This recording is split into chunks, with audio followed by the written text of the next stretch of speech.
You got your mama's sunshine, you got your daddy's rain. You're like a piece of heaven in a hurricane, and it's bubbling over. Hey everybody, welcome to Off the Mountain Podcast. This is Vince Sierra, and today I'm by myself, and we are doing something a little bit different. We've had to do this once in the past, and that's because of sicknesses and travel, and all of our schedules couldn't line up, so we couldn't get the team together. And so we are going to play one of our favorite episodes, which is episode 6. We're going to replay that, and it's all about discipline. I know for my life, when I begin to get undisciplined in certain areas, I just get all out of balance and all out of whack. And so today we're going to re-listen to episode 6 that is just about finding that rhythm in life and getting that discipline that we need in order that we may be successful in all that we do. So enjoy this. I hope you guys have a good week. Next week, we will be back with an all-new episode. So we love you guys, and thank you so much for listening, watching, and subscribing. We'll see you next week. Hey, everybody. Welcome to the podcast this week, Off the Mountain, with Pastor Tom, Pastor Ron, Vince, Sierra, myself. And you know what? Today, we're going to talk about something that is a little bit of a love-hate kind of topic for myself, and that's discipline. I understand the importance of it, but I find myself falling in and out of discipline all the time. And so we're going to talk about that. We're going to get into it and talk about the upsides of it. I kind of believe that discipline has a direct effect on our quality of life. And so I don't think, Josh, you will find probably a successful person in the world that doesn't have a whole lot of discipline. I think it makes you or breaks you. I think this is a very important subject that we're discussing today.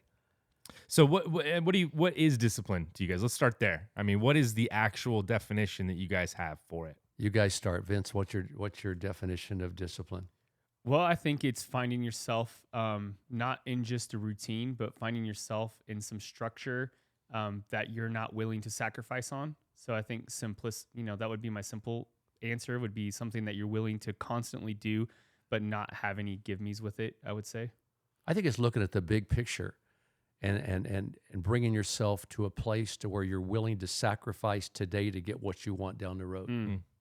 That's good. You know, as I've looked at discipline, I think it's putting in place something that you're going to do and you're going to repetitively do it. I mean, it's something that you have to make I think discipline starts with a decision in your mind to do something. You have a picture of something.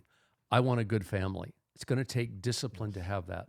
I want a good body. You're going to have to pay the price today for that long-term result. I think, and you can take that to any area in life pretty much. It's who do you want to be, right? Who you want to be and what you want to be. Who you want to be when you grow up or when you grow older, right? If you're young, you think, man, this is the ideal person I want to be. And then you get older and life happens, and it seems like life circumstances can be kind of a distraction to being disciplined, right? And it's easy to kind of give up. It's easy not to give up, but to give in to the responsibilities and the things that you have to do. I found myself for a while, and you guys know my struggle. You've heard about my struggles a little bit. If you haven't, go back in the other podcasts and listen to those. But I went through a pretty difficult time. I think one of the reasons that I got to the place that I got to was because I was waking up in the morning and I wasn't being intentional about my life, but I was waiting to hear my orders from other people, or I was waiting to hear who I could help, or I was waiting to hear, what is the big emergency of the day, starting with my family, starting with my friends, and then, venturing out to work or venturing out to the community itself. I would always think, where am I most needed today? And I would put my effort in that. And then what would happen for me is I would get frustrated because I would think, I'm not getting the things done that I want to get done. I'm not becoming the person that I want to be. And then I would start to blame others when the truth is it was my fault for not setting my priorities straight and following them. And so now that I'm trying to do that, I need help. I'm basically self-employed, if you look at that from that perspective. And I think sometimes when I look back in my life, being an employee with someone telling me, you got to be at the office at 8 o'clock, you got to punch in, you punch out for lunch, you do this, you do that. That helped me with discipline. Right. I think a lot of young men and women too fail today because when they get into a position where they're self-employed or whatever, they don't have the motivation.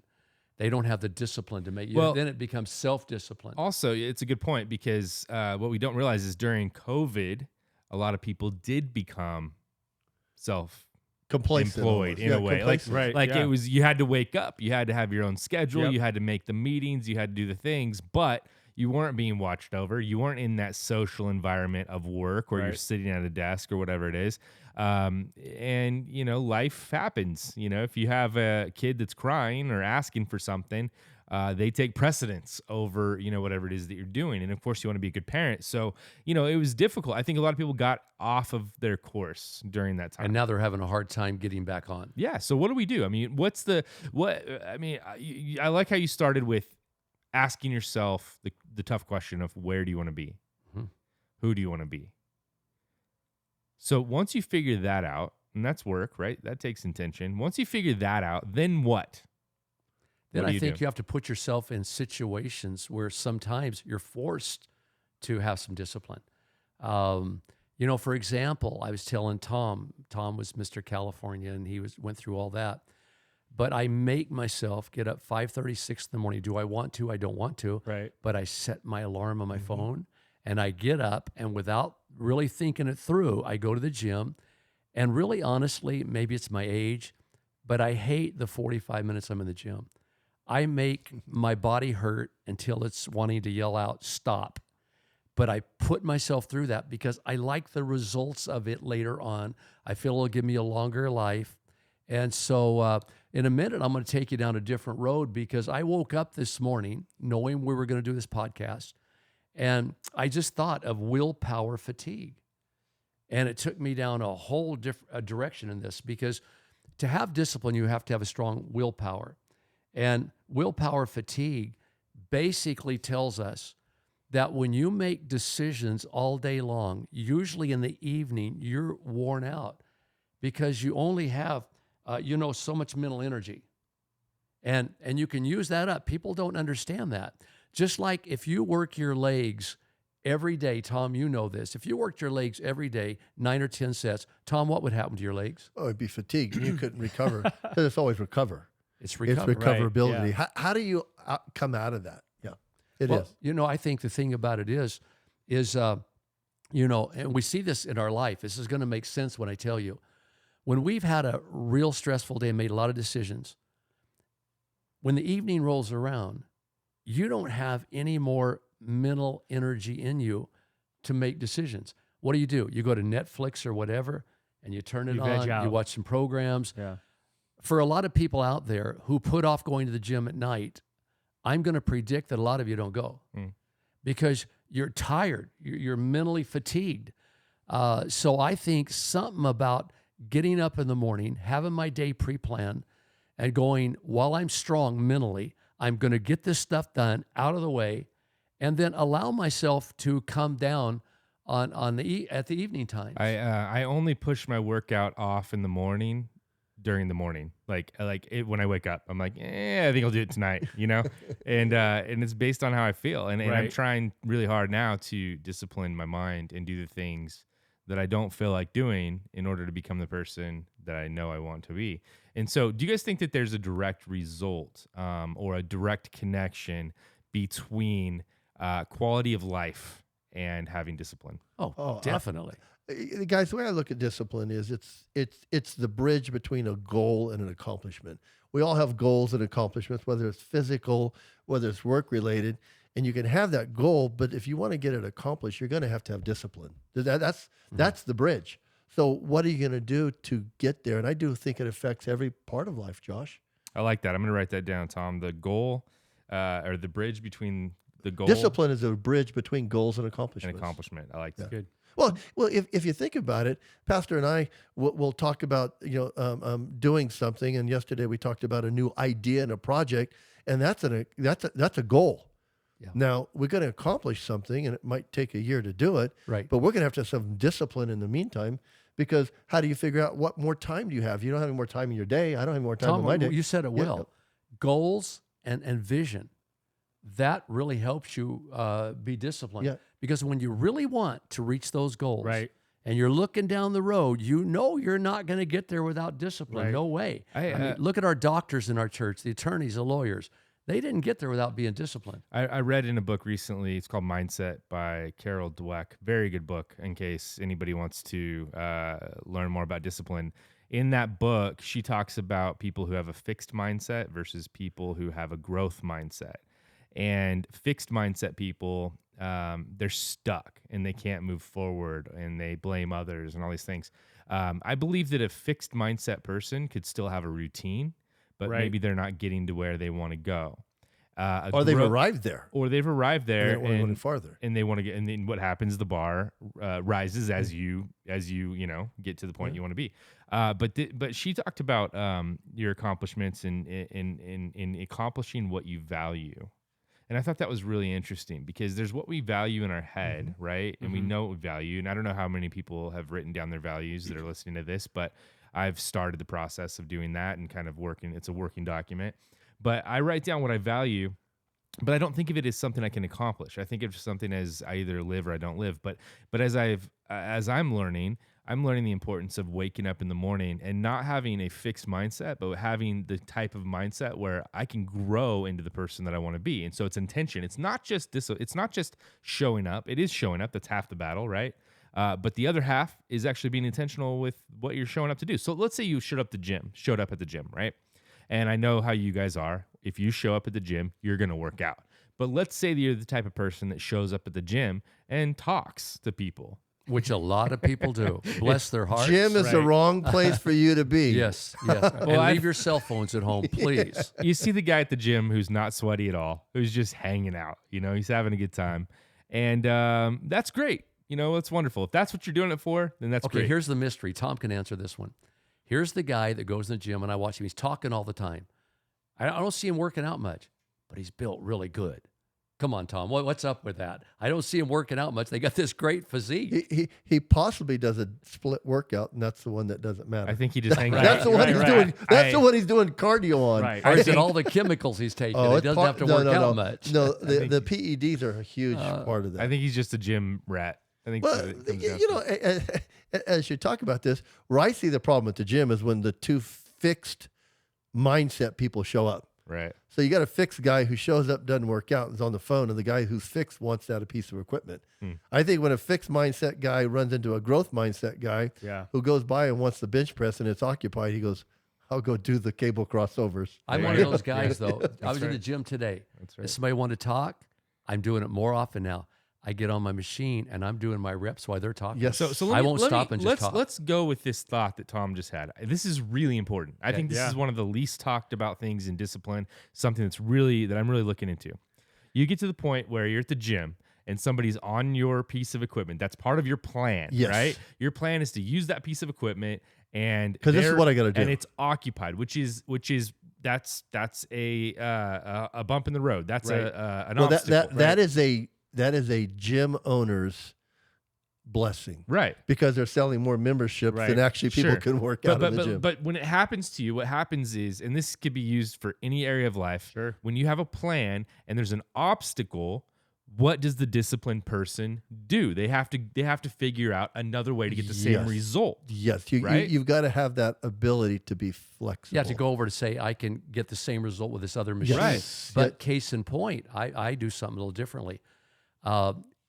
Very often in the gym, someone will either be on their phone or they'll be dazing out on a machine I want. 9 times out of 10, I'll go up and say, excuse me, how much longer are you going to be here? And I would say, you think, oh, I'm sorry, I wasn't thinking, whatever. So I'm pretty bold if I want that machine. And then, of course, if they give me a dirty look or they don't respond well, I just go to another machine. Sure. So let's take that same mindset and let's apply that to reading the Bible in the morning. So let's say that you get up and you open your word and you're in the middle of Lamentations, it's not really speaking to you. You're not really receiving what you want to receive. What do you do in that point? That's an obstacle, right? Like you're not getting the thing that you want to get. Do you look deeper into that? Do you find something else? What do you do? Me, myself, and I think you come up against that situation a lot when you're sitting in there, open your Bible, and all of a sudden you hear a noise and your wife has dropped the plate. You're like, oh my gosh, I need to go take care of that. and I'm going to forego the heavy reading, and I'm going to turn to the fire starter. And the fire starter. Who wrote that book? You did. But Guy named Ron Vietti. but the fire starter is made for a 3-minute read. Yes. It's got an illustration, it's got an application, and it's got verses that combine with it. Because one of the things that I think, Josh, I think God has, in His Word, has planned what we're talking about right now. Right. The Bible says, "Acknowledge God in all your ways, lean not on your understanding, Right. and you'll make your path." I think that is a growth mindset. Well, you've got your goals. Right. You got to get it accomplished, but you're going to partner with God. Aren't there days where your plans just don't work out? Yeah. Yeah, Sure, all the time. Yeah. But I think if you have a bigger, like you guys talked about goals, I would even call it the word we'd use in church is purpose.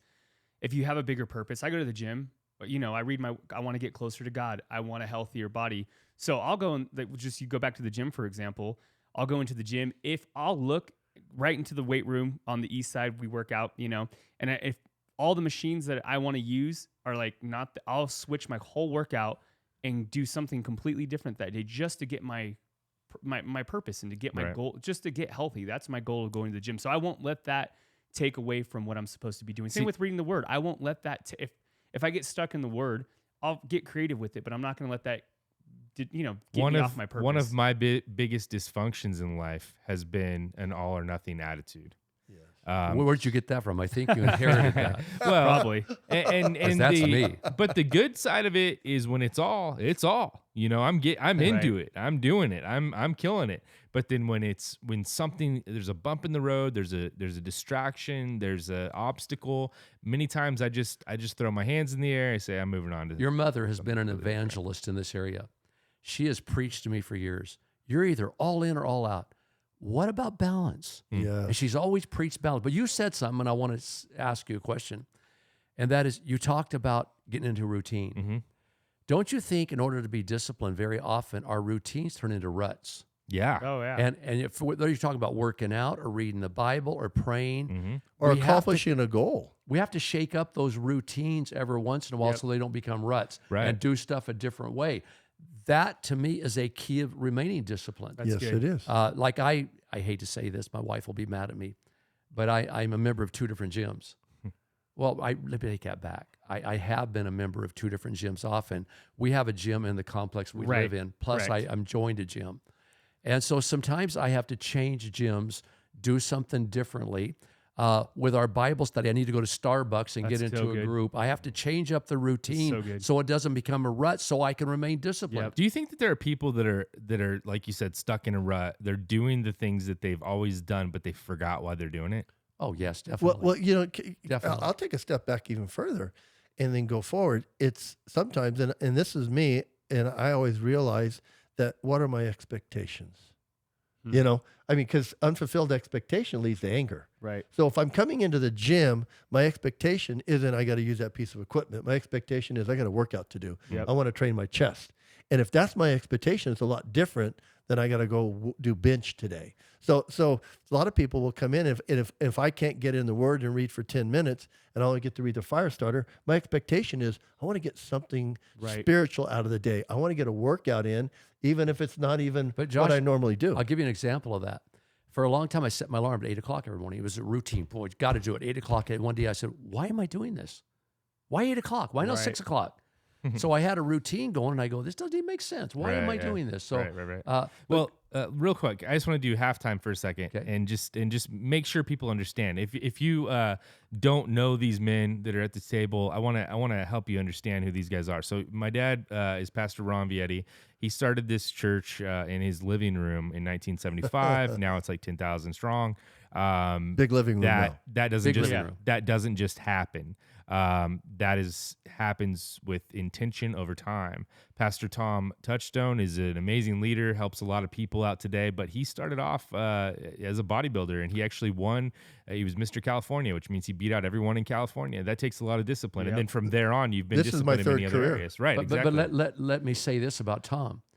He had to have tremendous discipline to become Mr. California. You had discipline on your legs, your calves, your buys, your traps. Well, the things you had to do, Tom, and you've told some stories, and some of them are kind of gross, but the things you have to do to get that level of physique and that level of body fat and all that stuff, that takes intense But Josh, the discipline. point is, he brought that same discipline over to the ministry. Right. That's my point. I mean, he started out with me, and I said, Tom, if you want to go in ministry, start out this way. I want you to start a home group with guys. I want you to open up your home. And he opened it up, no people. He put the music on. He had the cookies out. made. No people. He kept up. No people. 2 people, 6 people, 10 people, 15. So it was the same discipline he brought over from that into other areas of life. Definitely. And now he's a successful pastor. For sure. And so that's why the importance of this topic is so huge. And I think we're going to have to do a part 2 of this, honestly. But let's go back into after halftime. This is second quarter. Dad, Pastor Ron, I know you had something to say. Yeah, well, I'm going back to this willpower fatigue. I woke up at about 3 or 4 in the morning thinking about this. Every time that you open a new browser tab on your cell phone, you're making decisions. And then, should I answer this person or not? Decisions. You will get worn out. Now, in the evening time, it's hard to make good decisions. I believe this is probably a concept that's used a lot by marketers. If you'll notice, I always wondered why all these infomercials late at night. You're worn out from making all these decisions during the day. Wow. I was reading somewhere, and I thought it was so funny. They said this is the reason that a very sensible person late at night might buy some kind of program to rust-proof their brand new car. That's funny. It doesn't make sense, but they're worn out. Also, now think of this. I read this somewhere, that the marketing people in the grocery store business, they put all these things up at the counter that are impulsive type things, buying things. Right. They know you went down every aisle trying to make up your mind. Should I buy Cheerios? Should I buy Fruit Loops? No, that's not good for the kids. Let me read this deal. Okay, decision made. Now going to the juices. This has too much sugar. You made all these decisions, and this might sound crazy, but you're kind of worn out when you get to the checkout stand and you go, I'll just take some of this. You know what's interesting too is they're all reward based. I mean, a magazine, gum, a sugary drink, chocolate. Yeah. It's like, oh, I deserve a reward after that. Yeah. And that's what TV is. That's what Netflix is. It's a reward after the long day. And occasionally I think we need that stuff. It's fine. It's no big deal. But how many of us are wasting time and energy by watching TV at night, and then we wake up tired in the morning, and then it's just I read something about this willpower fatigue. They even said that if you get a judge, now a lot of our people need to hear this because you're getting in trouble all the time. If you get a judge early in the morning, he's apt to give you a better decision than he will later afternoon, unless it's right after lunch. And they said that if you get a judge in the morning time, you have a 65% chance of a more favorable judgment in your favor. Now, they say after lunch, though, is a good time to get people too. And I realize that, and that's why you'll see almost every staff meeting we have, if it's around 12, 12:30, I buy lunch for people, let them eat first, and then we talk about business. So you get worn out, and that's why I think in Psalms, and I woke up thinking about this verse, David, after he's approached by Nathan, I think he didn't even know if he wanted to go on. But here's a key. He said something that we must remember. He said, God, in Psalms 51:12, sustain me with a willing spirit. He said, God, I don't know if I have it in me to want to go on anymore. I'm embarrassed. I'm frustrated with myself. But God, you give me the power of having a will to go on. And of course, that all plays into discipline. So you're talking about decision fatigue. You said willpower to see. It could be decision fatigue too. Fatigue, same thing. Basically, it's the same idea. But what I find interesting, talking about the grocery store aisle, or talking about the grocery store checkout stand, when we get to the stand, there are magazines, and in those magazines there are articles, there are messages, right? That represents 40 or 50 messages that you read while you're there, of thousands of messages you're getting daily. Right. Especially now with our inboxes. Every time I open my inbox, I have to decide about 200-300 things that I don't want to buy, that I don't need to buy. I have to say no to 200-300. Okay, Josh, we're all in the ministry. Let me ask you this question. When I'm putting together a message, a sermon, or whatever, nighttime's a bad time to do that. When I wake up in the morning, it's like, man, I'm brand new. See, all those decisions during the day have worn on me. They made me tired. But when I get in the morning, I feel like, man, I'm brand new. I can think again. You said that David was fatigued, right? Yes. How much more are we fatigued? than David. I mean, David didn't have to go to the grocery store and pick all of his stuff out. David, he had other things that he had to worry about, but he didn't have an inbox. He didn't have a cell phone. Do you think David was overly fatigued on the day he saw Bathsheba doing her thing on her balcony? Yeah, I do. He had been in war. He'd been making war plans. He had been doing all this stuff, and I think that is no excuse for what he did. There's a difference, and I think that he also was at a place where he was rich. He didn't start rich. Right. He started poor shepherd, right? And then now he's rich. He has everything that he wants, but he doesn't have everything he wants, you know? Right. I think it goes back to what you said. I love that you brought up willpower, because I do think he was fatigued, but he was relying on willpower to get him through. Oh, I won't do that thing with Bathsheba, because I think your willpower is more like a parachute in some ways. When it's done, you know, you're pulling it, you know, so that you. I think he was at a place where he's just like, what else is there? Yeah, but if you're not disciplined, like if he would have been disciplined, if he would have been in a place and time, then he would have been relying on his discipline and on his willpower to overcome that moment. And I think that's the difference, because I think a lot of people think, oh, I can power through that. I think Josh, because I hang out with you, I think I can say this about you. I think you're such a high willpower person that you think you can willpower yourself out of situations. Right. That's the mistake. Where you can't willpower yourself out of everything. If I have to study for an exam, and this has happened to me in college, you're studying, then you invite your friends over. Hey, come over. I'm going to be done soon. And then you put on a movie, and you order.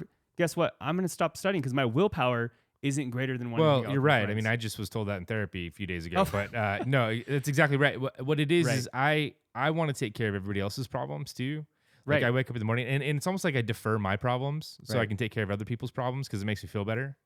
And it's really, and I'm really not taking care of their problems. All I'm doing is giving them like a word of advice, or I'm giving them a resource, and I'm feeling better about myself is what I am. You're delaying and I'm pushing myself back, and then I don't get my stuff done. And so I get frustrated really easy because I'm not actually just doing the things that I know I need to do.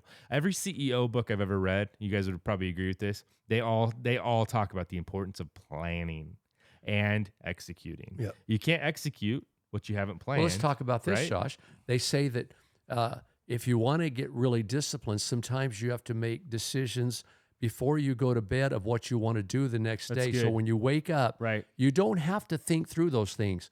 They're like automatic things. But let's go back to David, and you know that I'm going here. I bring everything back around to God.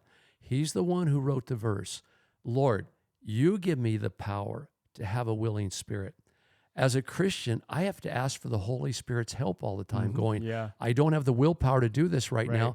I have actually prayed many times. Things like, God, right now, I don't have the willpower. I don't have the desire to do what I need to do right now. Please give me that power.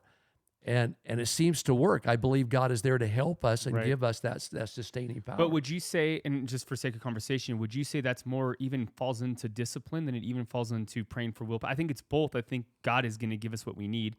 That's the big part of it. But because you're so disciplined in saying that prayer, like you've come to a place in your life where when you get weak, you pray, and that's a discipline. Would you I say ask for so? God's strength at least on the average of 3 times a day. Right. And I know we're talking a lot about working out, but right now I'm in a place that I spoke to you guys about where I am trying to discipline my tongue.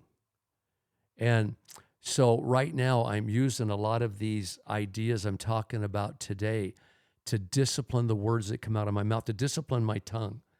There's so many verses about it in the Bible. What do you have to say about that? I mean, that's the area that I'm trying to discipline myself in right now.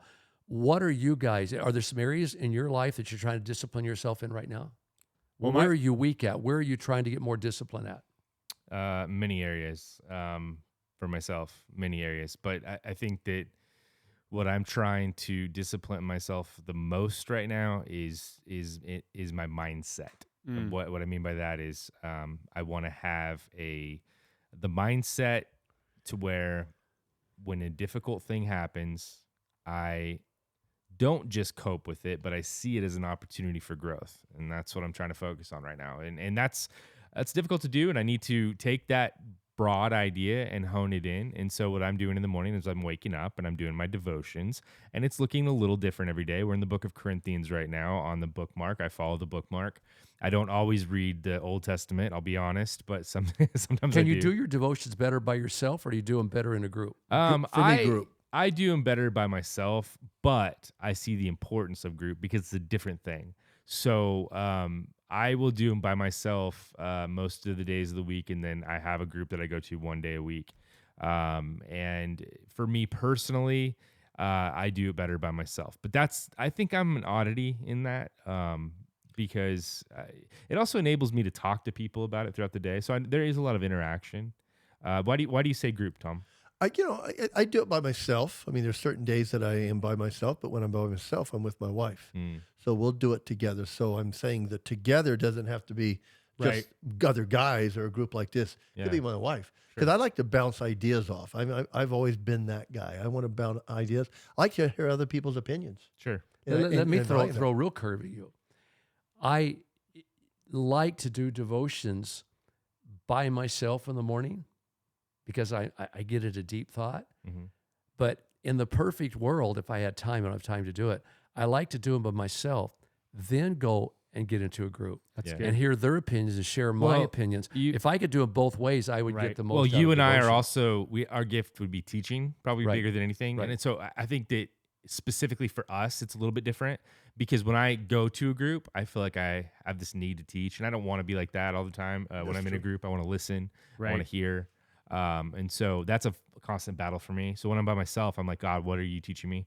But I think it's different for everybody. I do think that groups are very important. I think that that's a huge part of discipline. Plus, it's just if I've told a couple of guys that I'm going to be at a certain place at a certain time to read the Bible with them, that's accountability, and accountability is important. You brought up a good point. We're teachers, we're pastors, whatever.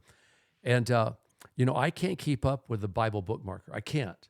You read a chapter in the Old Testament, a chapter in the New. I will spend sometimes maybe 3 days on one chapter. Sure.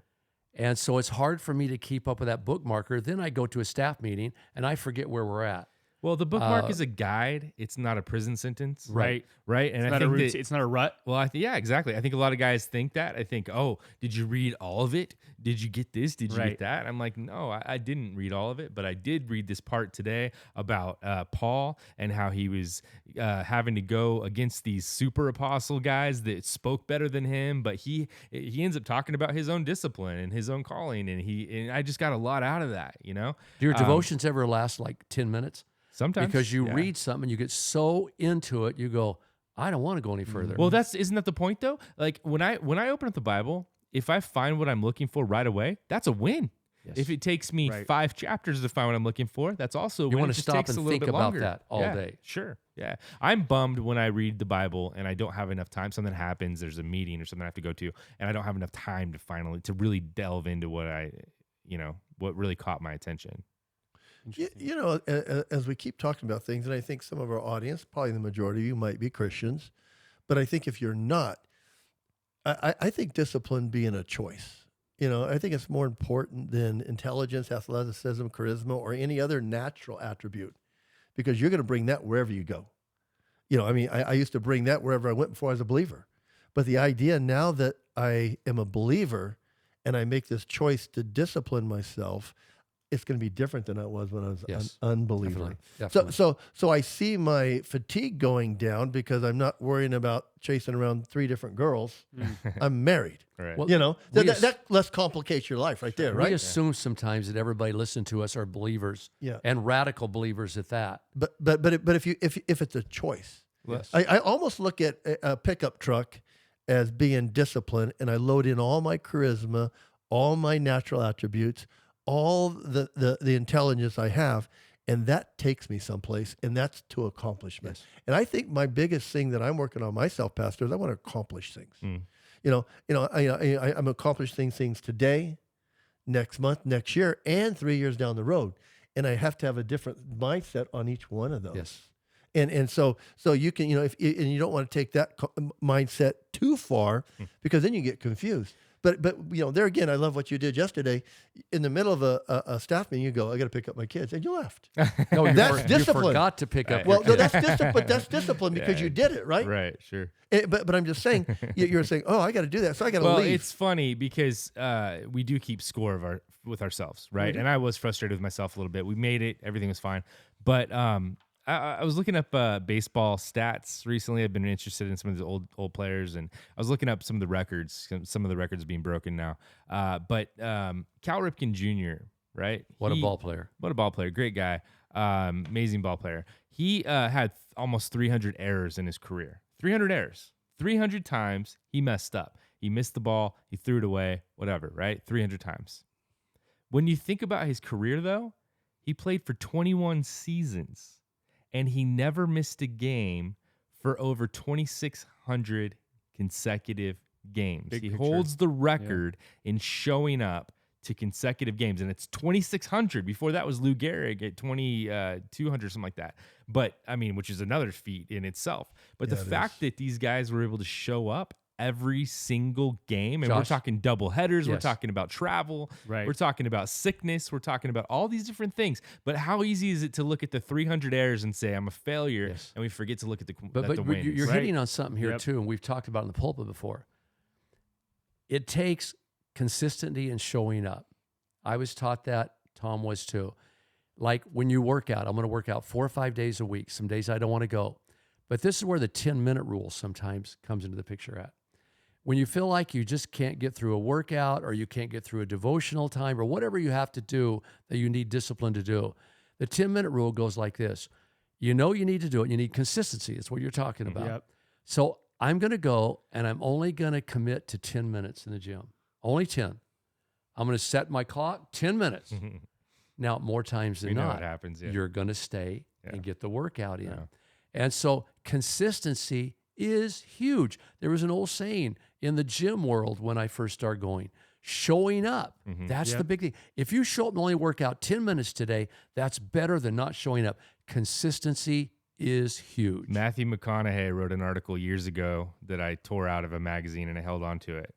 And it was about how he stays disciplined in exercising, running, whatever it is. And he said he has a rule. He puts his shoes by the door, and he says his rule is just tie your shoes. That's his rule. That's his only rule. Because once you've done that, then you know you're going to do something. There you go. Good. And I love the simplicity of that, right? Just show up, and then the second gear will kick in. Well, the motivation will come, right? Because I think when you show up, you actually can get a win. Because you're talking about wins. Those little wins mean a lot. But if you're not motivated right now, right? If you don't feel like doing it, being present, doing the thing that you don't want to do will lead you to those wins, which will lead you to more motivation, which will lead you to more discipline. Exactly. Yeah. I mean, I think that's just it. You show up and you start moving, you start doing the thing, and then you're reminded and reinforced of why you're doing it. Yeah. You're at the gym and you're like, why am I? Because I want my body to work a little bit longer and a little bit better.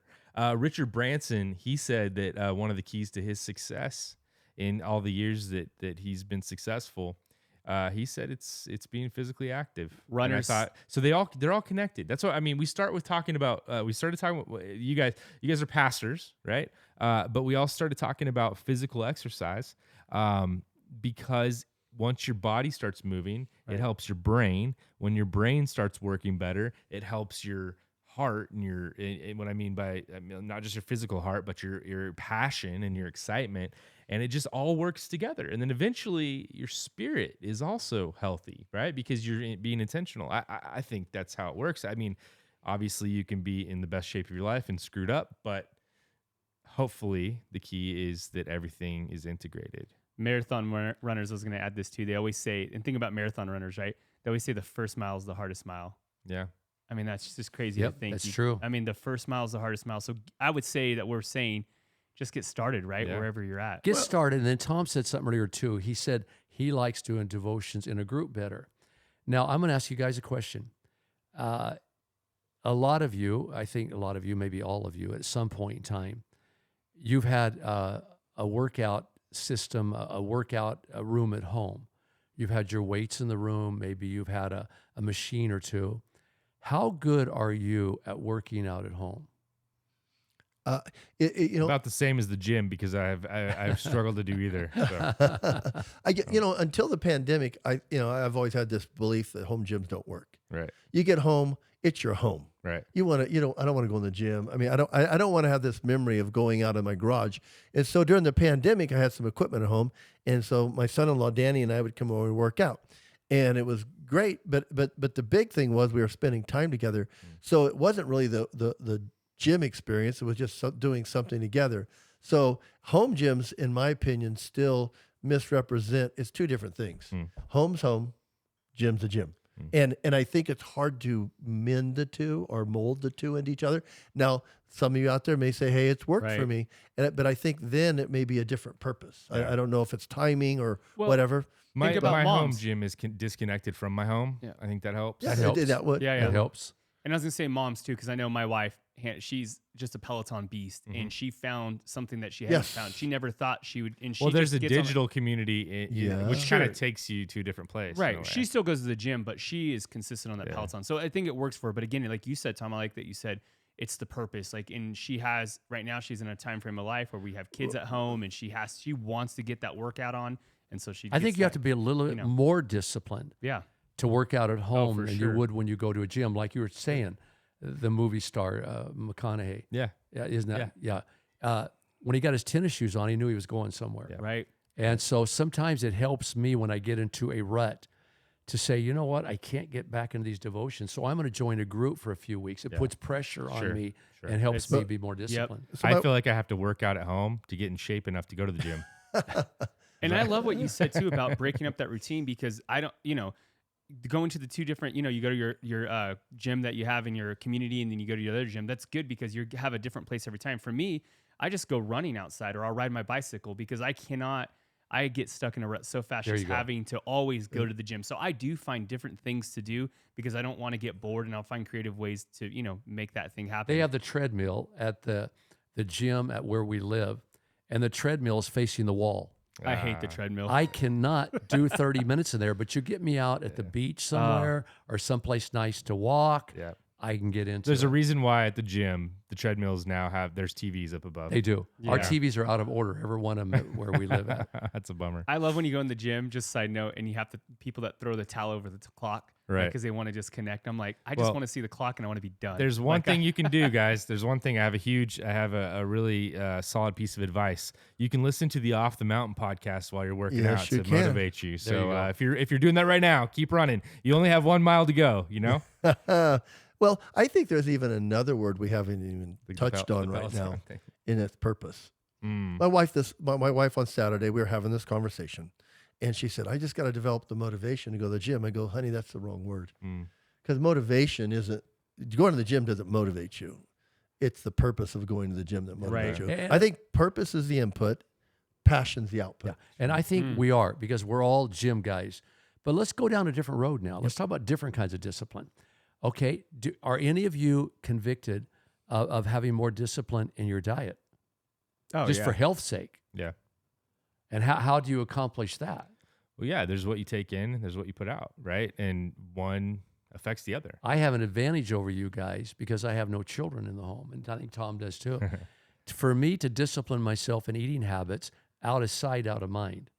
So if I don't have anything sweet in the house, there have been times that I've tore the house apart just seeing if there was some candy left over from somewhere My wife, that I can get a hold of. my wife That's has a awesome. special tub of snacks for the girls, and I always sneak a snack out of there occasionally, and always occasionally. I did it last night, and she's like, you don't take the girls' snacks. Hey, can you grab me some of those apple chips, please? So we're both stealing Your snacks girls, from the kids. and I got to go back Makes it to a something little too. bit It's more really difficult. funny because what you referred to a few minutes ago, about how you were in a staff meeting, all of a sudden you go, I got to go. Yeah.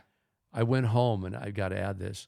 And Debbie said, how'd the staff meeting go? I said, it went really well. I said, Josh forgot to pick up Ollie, but other than that, it went well. She freaked out. But your children, and I made have, it, by the way. I made it. You I know, love your children, you know what they love as a snack? Because you guys have trained them at a very young age. Now, this is important, you young parents. Start your kids on discipline at a young age. It is my, my desire that you would have them memorizing verses by 3 years of age, that they had memorized verses, that they would know how to pray. That's awesome. But even in the physical diet realm, Josh's kids love seaweed. Yeah. Because Ashley started them out at a young age. So maybe we go down that road for a moment. Well, my kids, didn't they swindle you about McDonald's? Yes, they did. We were driving down the road, Seaweed McDonald's? and we go by Seaweed McDonald's? Yeah, no, they we don't. go by McDonald's, and Ollie says, "Oh, McDonald's." So I said, "Would you like to eat there?" "Yes, I love McDonald's." And so we go through the drive-thru. So, "What do you want?" She didn't seem to know what she wanted. So I said, "Don't you want this?" "Oh, yeah, that's what I want, Papa." So that's what you get all the time. We went through the drive-thru, got the stuff, got home. We're eating, and Ollie says, "Man, I've never been to McDonald's before. Oh, This is that's great." so awesome. That's a smart one right She there. conned me. Yeah. This is good. This is great. This is great. Well, Our well, kids- Good job, yeah. Josh. Let's go back. No, that's good what you're saying, Pastor. We have to have family values That's the and say, mom. you know what? If you don't train kids at a young age, Yeah. remember that rule of first mention. When children go to school and they hear something for the very first time that maybe isn't according to your value system, if that's the first time they heard that, that's going to make such a deep impression on their life. If that's going to be the grid that they run everything else through on that subject from there on. So you have to teach them before they even get into school. So let's talk about this for a moment. Teaching our kids discipline at a young age. Right. Well, I think that's huge. And I think, Tom, you have a lot to say about this. Unlearning bad habits is almost harder than starting new good habits. And I think a lot of times we've learned these bad habits from just early on. And it's not, I'm not blaming any parent or anything like that. You just pick up things just along the way and you realize like that wasn't the best thing for me. And so having to untrain your mind, untrain what you're doing, because if you keep doing it the way that you're doing it, you're going to get hurt, right? And physical and mental, and you have to start a new path. So that's huge what you're saying. Well, what's our goal too Right. in raising children? My goal is that they will be responsible adults and good, faithful adults, that they will be people that can handle anything that life Right. brings to them, but also love God throughout every circumstance that life, has for them. So I was reading in 1 Corinthians because it's our devotions, but I kind of went ahead a little bit and read a little bit about discipline because that's what we're talking about today. But Paul kept talking to the church about discipline, and if you don't teach your kids these things, they're not going to be able to finish the race, and that's what Paul talks about. It says, "Do you not know that in a race?" This is 1 Corinthians chapter 9, 24-27. "Do you not know that in a race all the runners run, but only one receives the prize? So run that you may obtain it.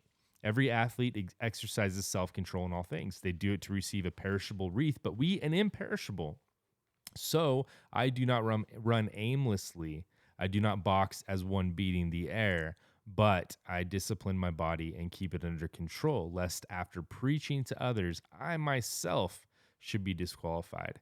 And I think about that, and the competitive side of us thinks that we're running against everybody else, and I don't think that's exactly what Paul was saying. I think he was saying, what's the prize for you? What is it that you want to be able to say on your deathbed and go back and say, hey, I did this. I was the person that God wanted me to be. Josh, every time I do a funeral, and I did one Saturday, my good friend Dick Vikstrom, and the people got up, and man, the things they said about him. Every time I go to a funeral, it's like I'm hearing a sermon. God's speaking to my heart. And I always tell the people, what do you want said about you when you die? You've got to start on that now.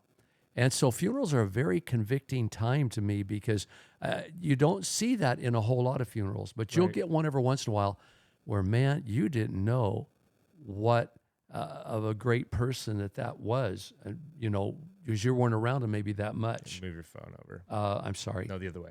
I always come to the table with all kinds of things here. I got my phone. Oh, you're I good. got a note We scribbled just here. have I a got lot my of Bible electrical over equipment. Yeah. That touches electrical equipment. But yeah, and I think, again, going back to that, Josh, we must put some effort into disciplining our kids at a young age. I'll throw something at you. This is crazy. I just thought of it. Could it be we're having more suicides among young people today than ever before? Could that tie in any way to mental fatigue? Because we said last week, Pastor Jim brought it out, that in 2007, with the invent of the iPhone, all this stuff coming on the scene, that we start having more of these problems in the mental health field. Could it be that maybe one aspect of this is we have kids now that are making all these decisions and through the day with their cell phones, with their computers, and maybe they're just getting worn out in a mental way. Right. And maybe that has some tie-in to all the suicides happening today. And I even think it goes back to today's devotion in 1 Corinthians 11:1, where it says, Paul said, "Be imitators of me as I am of Christ." he's got a good example to follow, and he's also setting, because I think there has to be an example, and I think it has to start in the home. My wife and I have been in private school education, and she's in the public school at the highest level. A lot of parents make a mistake thinking that somebody else is going to raise my kids, and that's not the case. Right. It starts in the home. There's going to be the level of whatever you're going to teach with ethics, morality, spirituality, whatever it is, needs to come from the home. And so parents have to step up. My wife will talk about it. My wife's got masters in behavior and those things, that coping mechanisms nowadays is lower than it's ever been. These kids don't know how to cope. They don't know how to cope. They're not strong and they have been taught internally. Well, yes. Right. And I think to be strong internally, you got to be taught. Well, you got to have a leadership that would show you how to get there. And I think if you aren't able to do it, put them in an environment where they can do it and they can get that. So I think when kids are growing up, people are like, somebody else will do this. Well, yeah, they will, but they won't do it the way you would do it. And I think we have to go more back to that. Isn't that the old philosophy very often about sending your kids to Sunday school? Oh, they'll teach them about God. I don't have to do it. They'll teach them. Right. Like 1 hour once a week's going to do that.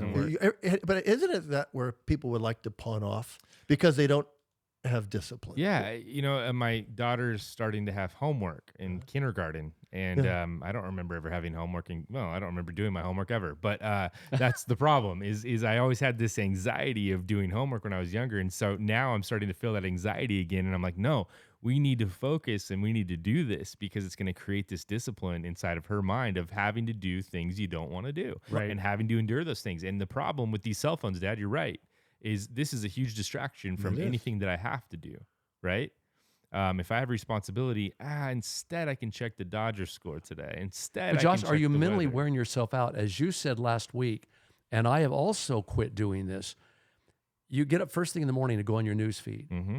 Now, not only are you making decisions on what article to look at, then you're thinking about the world's coming to an end or whatever. You think about, what should I do? Oh, man, I need to order some extra food to get this, in my garage and have it on hand. You're making all these decisions and you're wearing yourself out. And then you don't have the energy sometimes to give to the most important thing. Could you imagine if the world wars happened during the age of social media? The horrible things that happened, World War II, the Nazi invasion, all these things. If we were able to see that happen, if we were to see Auschwitz happen via social media, the anxiety and the level would be insane. It would be insane. And now horrible things are happening all over the world, and we're seeing them, and we're feeling that anxiousness. They said in the Civil War that no one really got the cost of the war or the battle in the United States until they saw the pictures of the battlefield. And that came out a few years afterwards. So they started seeing the costs. Those are real costs. Those are somebody's kids. Those are real bodies as you go through this. Pastor, you were talking about the phone. How many times do you go? You don't need to look for a distraction. You can go just to look for something. All of a sudden you're in a rabbit hole. But because this has been intended to take you that direction. You could go look at weather. I'll get up and go weather. My wife goes, hey, what's the weather? I go, I don't know. I've been looking for weather for 5 minutes. We need to do a podcast on phones and on digital media and how do we live with them but not let them overtake us? Because they are useful. But let's go back to children. Yep. Are we not to discipline them while they're young with their phones and with their social media? And I don't think it's legalistic to take the approach that some parents have, going, you can be on social media 2 hours a day or 1 hour or whatever, and that's all. We put everything away after that. My daughter, she's almost 6. She's in kindergarten. She wants a phone. Like, no way. Of course not. You can't have a phone at this age because other kids have phones at that age. Yeah. But do they get on phones and play games? Yeah, they do. I mean, it's just, but the thing is like, what's it doing? Well, I'm not criticizing that because there is a merit, and my wife will tell you about this, that there is a merit to say there is good in this, and kids can use it, but the minute they misbehave, the discipline is taken away. They do have, I will say this, my kids do have access to an iPad, like occasionally for the games, right? But there's a major limit on it. Yes. Well, even your mother, we babysit your children very often, and she will allow them to watch maybe some cartoons, Paw Patrol or whatever. And I want to say to the young parents out there, I'll go through the channels, and I don't know much about cartoons. My wife will go, nope, not that one. Nope, not that one. They're not allowed to watch that one. But she'll let them watch them for an hour, hour and a half. She'll say, okay, cartoons off, no more. Now, it's easier for some parents because that TV can be a babysitter. Let's put it on 4 or 5 hours Right. and we go do our thing. Not good, yeah. But it takes work to raise good Yes, it kids. does. Yeah. Well, and I have a high schooler now. He's a sophomore, and I have a couple younger ones. And we didn't give Huntington, and it was weird. His friends would be like, "You don't have a phone?" No, I don't have a phone. We didn't give him a phone until his freshman year, until we started going to school because we wanted to make sure he was okay. New place and stuff. But giving your kid a phone is like giving them a loaded gun in some ways. Yeah. There's so much stuff they can have access So to, and true. I think you're again different strokes. I'm not telling people how to raise their kids. If your kids have phones, that's you're the parent. You know how to do it. Sure. I waited to give Huntington the phone, and we're waiting to give Kindle the phone, and we restrict their access. But we're telling them like, hey, you got to be responsible with what you have. You can come down a rabbit hole. Now Huntington will come to me, and I'm not bragging on Huntington, but it's like, hey, Dad, I was on this website. Here, look, this is what it was. And he like informs me, so it's like I don't catch him doing this weird thing on the phone or whatever. And so that's good. So I'm in place that. I'm not saying all kids will be like that, but I do think that comes down to me letting him know how that phone can change his life. I Okay, had a you really guys, good. you guys have more technology than me, obviously. Now, here's our problem, obviously. You give a phone to a teenager, now they can pull up porn at any given moment. Any moment. What are some of your techniques that you would use in giving a teenager a phone to keep them from getting addicted to pornography? Well, the big one is if you're any active parent, we're able to see every site he frequents. We have you can pull up every URL through history, through your AT&T, Sprint, whatever. I know this sounds like, well, you're invading your kid's privacy. No, I'm looking out for them, at this point. And I'll go through, and sometimes I'll go through that list and I'll go, hey, what's this, Huntington? And like a friend sent me that link. And then sure enough, it's a text from a friend that sent him a link. And I'm like, what was it? He's like, it was a funny video. Okay, but it's just staying active, Wow. having good conversations. Like Huntington will watch videos that maybe some Christian parents would say, well, he should never watch that. It's funny. It's like an SNL skit. I don't lose my mind when I see that stuff on his phone. I go, that's funny, but hey, watch your intake. Right. I don't freak out. And I think that's a bigger deal because I want him to know like, hey, I'm not trying to be so legalistic that I'm trying to stop you from seeing things. You're going to see it at some point when he's going to see it. You're being flexible, but you're not compromising. I'm not compromising. But you have to be flexible. You have to be. flexible. There's a and rebellion I mean, side. there's been times where I've had to have full conversations with them like that. You may think it's funny now, and as a parent, knowing the kid I was, I'm trying to straight face some of this stuff, trying not to laugh because I'm like, that was a funny video, but I'm like, that's inappropriate. Let me make 2 observations here. Number 1, how many parents are doing what Vince just said? I mean, that's imperative. You have to do that. That's the first thing. And number 2, Right. let me highlight that as a good parent, I think you have to be somewhat flexible, but yet you don't want to compromise. Right. Tara, when she was growing up, she had a poster of Don Johnson on her wall, and she had some stuff that I don't think I was particularly real fond of her Right. doing or having. But there's a point to where you can be too legalistic and you can run them off. Right. And so does anybody want to speak to that, how you're flexible without compromising? You just spoke to that. Right. You're saying, Huntington, yeah, SNL skit might not be the best, but you know what? You're a boy. If it's nothing real dirty in it or bad, maybe I'll let you do that, but I won't let you do this. My girls are young, obviously 2 and 5, about to be 3 and 6. And my wife and I will sit down and we'll watch a movie with them, or even before them, in order to allow them to watch it. Right.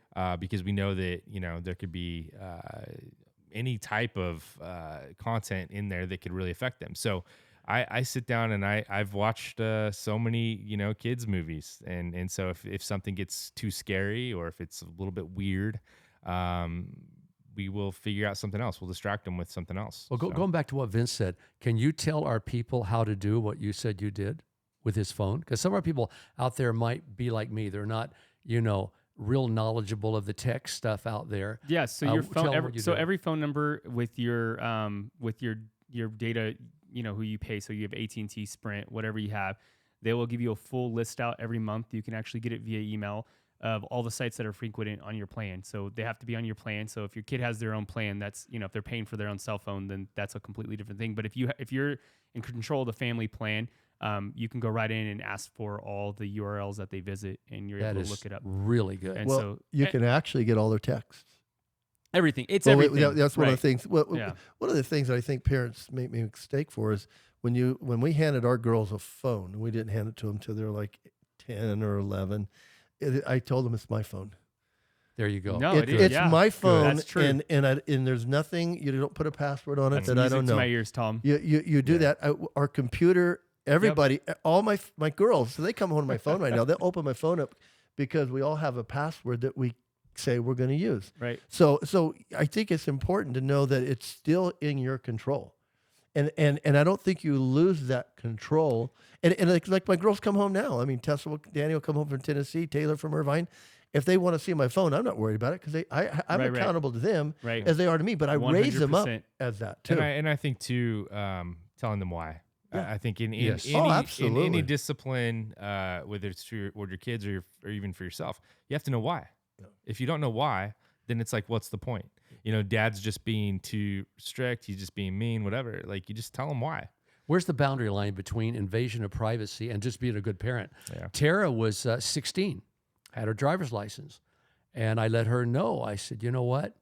I said, I trust you, but there might be some times as a parent I have to really find out where you are at. You have to earn my trust. Right. And so where's that line at? Because one night she was 16, said, I'm going to this certain place. And I actually drove out to where she was supposed to be to make sure she was there. And it was horrible because some of her friends saw me and said, there's Pastor Ron. They ran over and they told her. And now there are other tools like now you do. Life Yeah. 360. I mean, you can track your kids Yeah. on their phones. So that's another good thing about phones, but then there's also the negative. But going back to what you said, I just sat down and said, sweetheart, you know what? I'll pray about if that was right or not. Yeah. But I let her know why I did what I did. I love you, and you're earning my trust. I think talking to them a lot, again, there's a lot that goes into being a good parent. Well, what Tom said is huge, and I want to double down what you said, Tom. The two-way street, letting your kids also hold you accountable to Yes. things, and I think parents underestimate that. Like, well, no, you're not going to tell me what to do. I literally, Huntington, go ahead and look at my phone, bud. Like, whatever. They were laughing the other day. Like, Dad, you're on TikTok. No, I'm not. Dad, you look at TikTok. No, I'm not. Like, we saw you, and I had created an account, which is a funny story because I had created an account just to watch your TikTok workout videos. And they're like, we saw it on your phone. I'm like, go to my phone, look at so they opened it up. They wanted to see what I looked at. Is all your stuff. It's just your stuff. That's I'm funny. like, I don't look at anything on TikTok, but I was willing to show them, hey, I'm not willing to, because they wanted TikTok accounts, Yeah. I'm not willing to, I'm holding myself accountable, saying like, look at my phone. I'm Yeah. not on there. I'm That's not good. doing things. So I think having that with your kids, same thing with, driving a car. I'm Well, teaching Huntington to drive right now.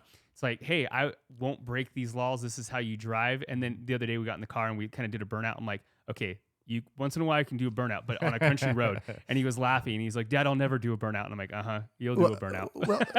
Well, I think it goes into a car. Both my girls graduated college, and I told them that I'm going to have you a car. And they actually had better cars than my wife and I, because I wanted them to be able to come home, Right. because they both went to school in LA. And so as they did, I said, now, when you guys graduate, I go, there's an opportunity, because I'm giving them a something to accomplish. I'm saying, you can get this car, but you got to have good grades. You've Yep. got to graduate. You Yep. got to graduate single. And I threw a caveat in, and not pregnant. My wife goes, what do you have to say that? I go, I want to be clear. I want to be very clear. I want to make sure they know. But I'm saying, communication. Yeah. I was communicating with, and Yep. guess what? They both got Yep. their cars. Yep. They both had sold them and got another car. But it was something I said, hey, it's going to be worth it for you at the end.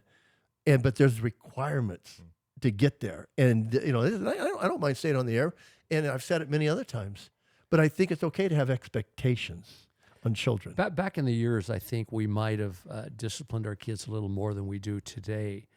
My first car, I had to work in the corn sheds, the potato sheds. I had to go out and earn the money for my first car. It wasn't handed to me. Right. They really didn't even help me. They said they would pay my insurance.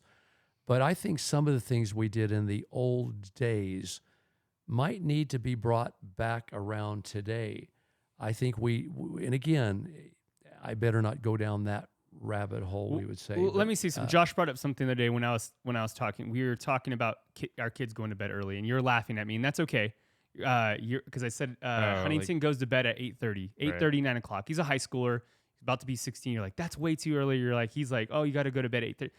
But the reason why we have him go to bed so early is because he plays sports all through the day. Yes. But it's also, my parents didn't give me a bedtime. I'd stay up till midnight, 1 o'clock. I'd show up to school, and then I would stay up. It was a routine, right? Well, when I turned into an adult, when I had to do it on my own, I would sleep in. You know, it took me a long time to break that habit. And so it's like setting those habits early where I want him to know, like, hey, go to bed at 8, 9 o'clock, 10 o'clock, you know, when you decide that you feel like you can stay up that late and still be functional.